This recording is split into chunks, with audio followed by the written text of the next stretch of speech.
Hello everyone. Today I will tell you 6 stories about crime. If you like them, please subscribe to us to bring you more exciting stories. I want to share my experience.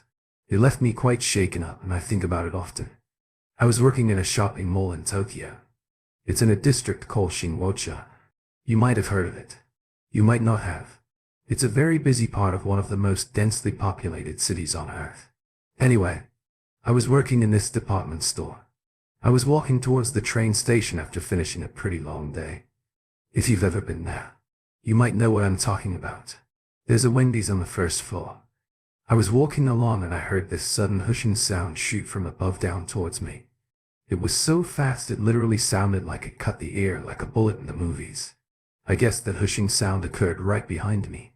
If I had to put a distance on it, I would say it was about 5 centimeters behind me. What's that? 2 inches.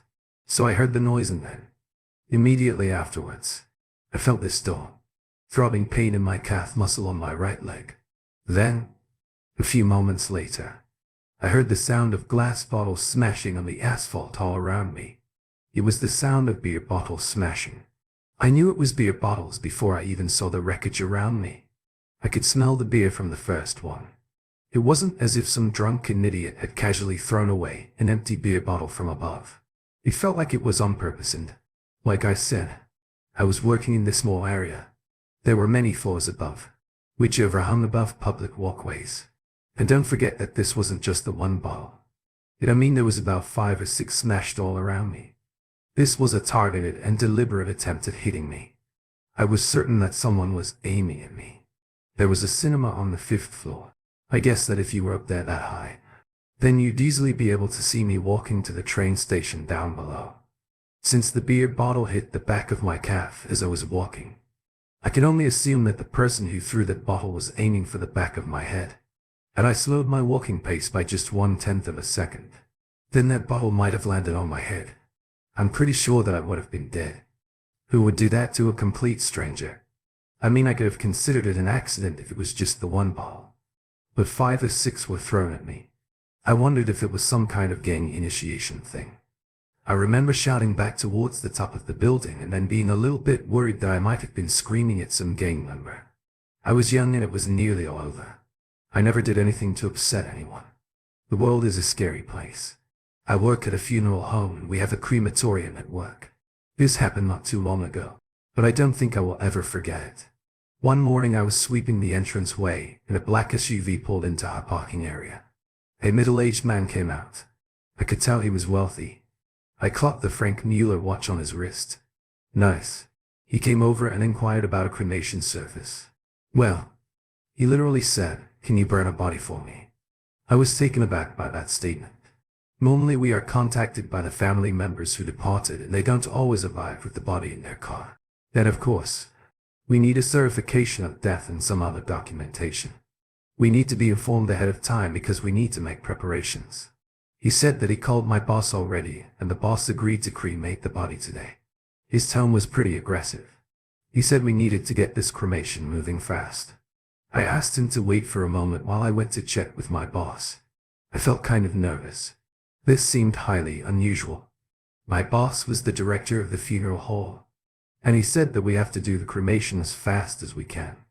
This was really weird. Why are we doing things so differently today? I wondered I couldn't do anything about it. This happened when I was in the 1st or 2nd year of junior high school. I think I was about 13 years old. I grew up in the countryside, as it was my job, so I went to open the ovens. I saw the body. It belonged to a man who looked to be in his early 30s. I had seen a lot of corpses before, but there was something slightly different about this one. His cheeks seemed pink. I checked the corpse before burning. It's part of the rules here. I noticed that it was very clean and appeared to be without any trauma. We put the body into the coffin and I pushed the coffin into the cremation of it. After about 20 minutes or so, I heard this dreadful noise rising from the ovens. It was like a banging sound. Everything was suddenly plunged into darkness. All around me. I felt incredibly cold as I asked myself the deeply troubling question, was he alive when he went in there? What hurt the most was the fact that there was nothing I could do. Because 20 minutes in the oven, At heat that high, everything is already burning. I couldn't move. My limbs were shaking with fear. I felt paralyzed. Was I hearing things? I couldn't be sure. Usually after an hour everything in the ovens has reduced descendants. But I couldn't stand there, I needed to know. I managed to pull myself together and I stopped the ovens. I noticed that the rich guy wasn't around anymore. I was really scared. So I asked my boss to open the ovens with me. I told them that I heard a noise while they were on. My boss opened the ovens and all this stench of grilled meat invaded our nostrils. It was kind of like a barbecue smell and it lingered in the air. My boss then pulled the main tray out so we could see the body was half burnt. It was facing down. I was pretty certain he wasn't facing downward. When I put the body in, I was sure that the man was still alive. When he was brought in, I imagined while the ovens were off, he was turning and doing anything in his power to escape. I hadn't been hearing things and I was completely destroyed by this realization. This had never happened before. Never had I seen the body turn over during cremation. I was sat in the main hall with my head in my hands, struggling with the weight of the situation. I was in. My boss came over to me and handed me something 10 million yen, which is about 7.0. He told me that telling my story to anyone would not be worth it. People wouldn't believe me and reminded me that the rich guy I met at the start of the story wouldn't be very happy if he heard I was talking about what happened today. I quit that job, obviously, but I'm now living on the money I was given. Until I get a new job. I am not myself anymore. I can barely find the energy to get out of bed. I can't really sleep. These days my nightmares are filled with memories of that day. Sometimes I dream I'm the man in the coffin and I feel the heat surrounding me. I kick and I scream and then I wake up covered in sweat. I am not doing well. I got called into head office suddenly and I was told that I was going to be opening a new sales office which would specialize in market development. It wasn't a request, but an order. I was told that I was going to be moving to a new town. There was a lot of hard work involved. Every working day demanded more and more from me. After a while, this happened when I was in the first or second year of junior high school. I think I was about 13 years old. I grew up in the countryside. I had the office set up, gained some customers, made some sales and then began to see the profits. Things were going well and I even met a woman. We dated for a while and then we got engaged. Life was good. A couple of years later, I got married. We moved out of the apartment I had been renting into a nice detached house to begin our married life. The trouble started about 3 years into our marriage. One morning I got to work as usual. Checked the mail. And there were the usual things, post, newspapers, etc. There was something new in there this time. This happened when I was in the first or second year of junior high school. I think I was about 13 years old. I grew up in the countryside. Something that caught my eye. There was an envelope with my name on it. No stamp or address. I opened the envelope and quickly read the letter's content. My mouth hung open as I read it. I'll tell you what it said. It's not like I can forget it anyway. While you're at work, your wife constantly brings a young man to your home. It was heartbreaking. The writer of that letter went on to explain in detail the exact times my wife would be in the company of this young man at my home. I was shocked. I didn't want to believe it and it played on my mind. The letter gave me something to worry about. I thought that someone was playing a cruel prank for a while, and that was when I started to notice things at home. Small things at first, like the scent of cologne or some kind of men's styling product lingering in the bedroom, and some of my things on the nightstand had moved. I was shocked and concerned about my marriage, so I came up with the idea of seeking out a private investigator. But since the place I was living in wasn't the biggest in terms of population, I realized that I probably couldn't trust anyone around. We all knew one another. I decided to set a trap for my wife. Instead, one night after work, I told her that I would be going away on a business trip for a couple of days next week. It was hard to keep a straight face, but I think I did a good job. The day of the bogus business trip arrived and I left with a fake smile on my face. I got in my company car and drove a little bit up the road. I had a great view of my home. I watched my house until it began to get dark out. I asked myself a bunch of times if I was going crazy. I mean, could it be possible that someone was in and out of my house every day who wrote the letter? I was driving myself mad in that car. I didn't want to watch my house anymore, but I couldn't look away.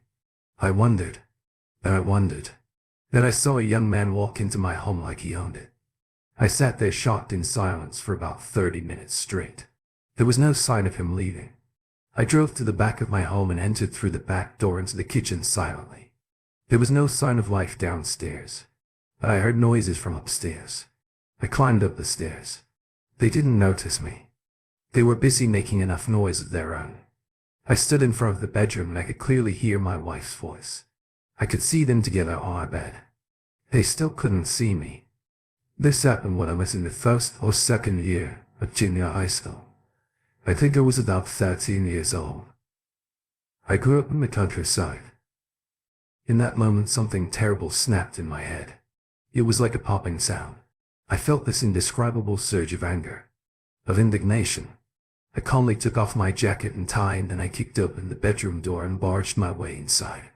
My wife and the young man were frozen on the bed, and I shouted something like, "What the hell do you think you're doing?"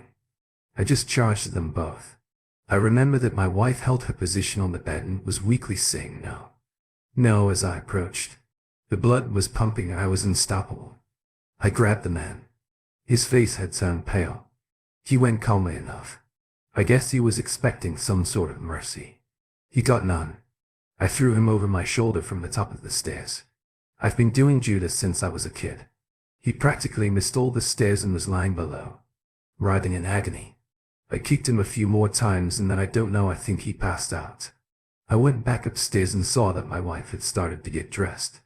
I guess she was planning on running for me. Until that night I had never so much as shouted at the woman, never raised a hand to her. But the red mist had fully descended. At this point she looked terrified of me. "I won't go into much detail here," she began to confess.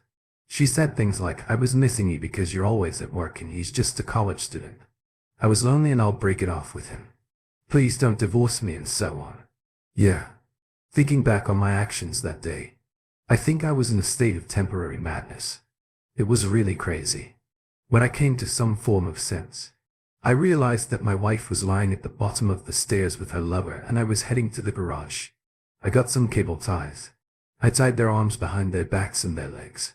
And maybe they had some broken limbs. I can't remember. There were begs for forgiveness, moans and pains. I didn't want to hear from them anymore. I went to the bathroom and I cut up a towel and made some makeshift gags. I think a few hours passed and then I backed the car into the garage and I picked them up one by one and put them in the trunk. They resisted quite a bit, but a couple of kicks quietened their rebellion. I shut the trunk and I got prepared for a late night drive. Now if you drive for about 20 minutes from my house, there are mountains and rice fields galore. I happened to be interested in urban exploration back then and I found this massive abandoned mine shaft. I had been down there so many times that I knew the place like the back of my hand. It wasn't exactly hard to get into the place either. I pulled into the parking area. I made my way towards what I believed to be a long-forgotten smelter. There was a cylindrical hole in there. It was big. I think it was about 3 meters wide. I parked my car as close as I could to it. I stood over the hole and I gave my wife a parting message. "Thanks so much for living with a boring guy like me, who only lived to work. But hey, looks like we're just not right for one another. I guess you met a new guy. Though I hope you guys have a great life together." I dragged them over to the hole, kicking and screaming, and I pushed them down the hole. I threw their clothes in there after them and my wedding ring and also a box cutter knife so they could get free themselves. Then I drove for what felt like an eternity. I just drove anywhere until I was so tired I had to go home. I got into bed that night and I fell into the deepest sleep I'd ever experienced since I had taken some days off work for the bogus business trip. I slept for as long as I felt like it then. When I got up, I drank. I repeated this process a few times. I did eventually clean up all the destruction in the house. After my days off, I went back to work without much of an issue. Mentally, of course. After a while, this happened when I was in the first or second year of junior high school. I think I was about 13 years old. I grew up in the countryside. The temporary state of madness lifted and I returned to some sense of clarity. And one consistent question kept coming back to me: what have I done? I was sure that they would be able to get out of that hole I put them in. It wasn't particularly deep. I've gotten out of there before. I felt that as soon as they get out of that hole, my social status is gone. My job is done and I'm probably going to jail.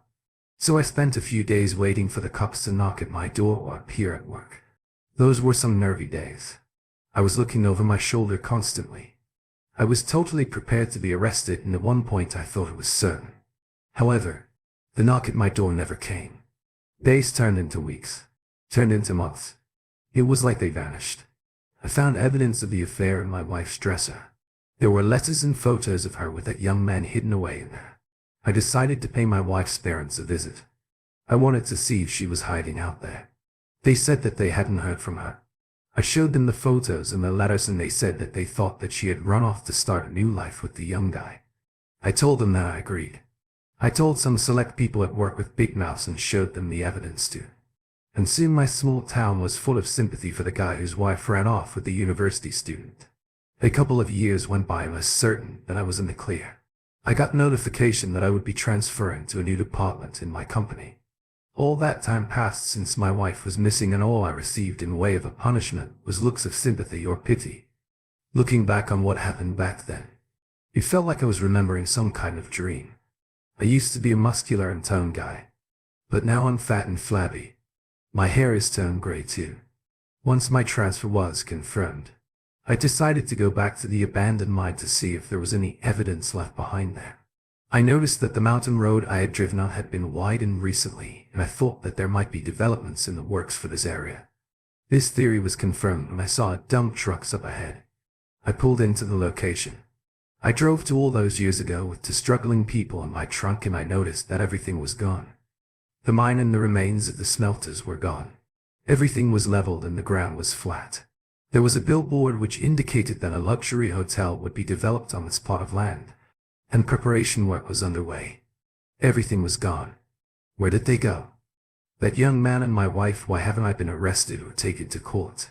I have so many questions like these, and it seems only the future will hold the answers. The past is dead and buried. I guess they've gone somewhere really far away. I'm haunted by this phantom from years ago. It all happened on July the 3rd, 2007. This happened in June. A few years ago. I was really busy at work and feeling as if every day was the same as the last. Each week I did the same things and I barely noticed when the months changed. One night I was heading home after work when I got a call on my mobile phone. I didn't recognize the number. I answered it anyway, and it was a good friend of mine who I met at college. I was kind of surprised. I hadn't heard from him in at least 10 years. At university we were basically inseparable. We would get dinner and always drink together. Like I said, I was surprised to be hearing from him after so long. But after a few minutes of speaking to her, it was like the good old days. We were talking for a while, and then he asked me if I would be down to go and meet him for dinner and drinks. I said that of course I would be down for that. We set it up to meet on the weekend as we both didn't have work. To be honest with you, it was just what I needed. I guess I didn't know it at the time, but I think I was close to burnout, and that call really turned my week around. We said we would meet up outside of a train station halfway between my place and his place. I was there at the right time, but I guess he was running late or something because I couldn't find him anywhere. After a little while some guy was waving in my direction. I was sure it wasn't my friend as he looked nothing like this guy, and I guessed that he must be waving at someone else. About a minute passed and he was still waving at me. He actually came jogging over towards me. When he got closer, I realized that in fact he was my friend from college. He said to me, "Hey man, I was waiting over there. I was on time." Honestly, he looked so different that there was no way I would have known it was him if he didn't come right over to me. 10 years had passed since we had seen each other, so I should have guessed we wouldn't look like the people we were at college. We headed into a restaurant and I realized that despite his look changing, he was still the same person inside. But he really hadn't changed much since college. He was hitting the alcohol, just like we used to. And to begin with, it was kind of tough for me to keep up. When we started talking about old times, I was able to catch up with the drinks. We spent hours chatting and drinking. It was just the pick-me-up I needed. And then he turned to me and said, "I was really glad to meet you. I had a couple of drinks with you tonight. Thanks for coming, man." It was nice reconnecting with you. I was grabbing onto his shoulder, I think, and I said something along the lines of, what do you say? We gotta do this again. Then he said something completely unexpected. Well, actually, I don't think that's going to be possible. Pal, I killed someone. I'm on a wanted list and I'm on the run. I'm tired of running. Though man, so tired I can't even sleep because the person I killed's face appears in my dreams. I can't stand the pain I'm thinking. The only way to end all this is to turn myself in. While I was thinking all this over, you popped up in my head and I thought, who would I like to see one more time before I'm sent away? I guess he could say it like my last wish. His confession had me stunned in silence. It was the way that he just threw it out there. Since I had alcohol on board, I asked him about who he killed. He said it was a woman and was a stabbing. It was his girlfriend and he found out that she'd been cheating with another man. He said that the red mist descended and he couldn't remember much after that. But when he came to his senses, he saw what he had done to her. He told me about life on the run. He said that he had to completely change everything he could about his appearance. That's probably why I didn't recognize him. I thought this could be an elaborate joke or prank, but when we left the restaurant, I watched as he walked right up to the police officer by the station. I watched from a distance with interest. In less than 10 minutes, a police car arrived with its sirens blaring out and he got into it. When I got home, I looked into his claims and I found out that what he had said did describe a murder. And I was pretty certain that it was him who did it. After I read that he should be in prison for what he did, and I can't ever forgive him for that. But I feel a little conflicted. It was a strange yet somehow sentimental experience. I live in Japan and my family home is next to a shrine. And just beyond the edge of the shrine's grounds is a thick and dense forest. My bedroom window faces towards those woods. It's a really peaceful place to live. The visitors to the shrine enter the grounds from the opposite direction to the woods. So nights and mornings were usually very quiet and I liked that. However, one night this all changed. I was listening to some music through my headphones while reading a book. After a while, I realized that I could hear something. I couldn't figure out what it was coming from, but I knew that it wasn't coming from my headphones, so it got my attention. I shut off my music and I tried to figure out where the sound was coming from. It sounded like it was coming from outside. I moved over to the window and moved all out. It was a really weird sound, and that's why it piqued my interest. It was this dull thumping sound. I heard 4 of these thumps. It was kind of like the sound of someone knocking on a wooden door. I guess I was certain that I had heard this noise before, or something similar to it. I couldn't remember. I didn't let it bother me, and I went back to my book the next morning. I was on my way to my car and I was called out by the neighbor's son. Like I said, I lived next to a shrine and the head priest of that shrine was my neighbor. His son was sweeping the entrance steps to the shrine. "Good morning," he called out to me. He usually did most mornings. I said good morning back to him and started towards my car. Then he asked, "You were up late last night?" "Right. Oh yeah. I guess I was," I replied. It was kind of weird of him to ask this. Maybe he saw that the lights were on in my room or something. But it's not like we were friends or anything. So I found it kind of weird that he would comment on that. "So I guess you heard the noise last night then?" "Right. What noise?" I said without thinking. I didn't want to be late for work. I couldn't afford to stand here, chit-chatting with him all day. Then I remembered that thumping sound. "Oh, that's fine. But if you hear that sound again, you don't need to go looking for it." "Okay. What do you mean?" "Don't go looking." I asked, "Just don't look outside." He gave me a little smile and I gave him a puzzled stare. Then I got in my car. Someone was hammering a nail into the tree. "You know, that's Hinatoki Nari." "Yeah, I knew it all right. It's a kind of ritual. Let me just explain it quickly. You make a straw doll and you write the name of someone you hate on the doll and, if at all possible, you get their hair and put it inside the straw doll. And then you nail that doll through the heart into a tree in the woods, preferably near a shrine. Performing this ritual is said to lay a curse on your intended target. This ritual dates back to the 1700s.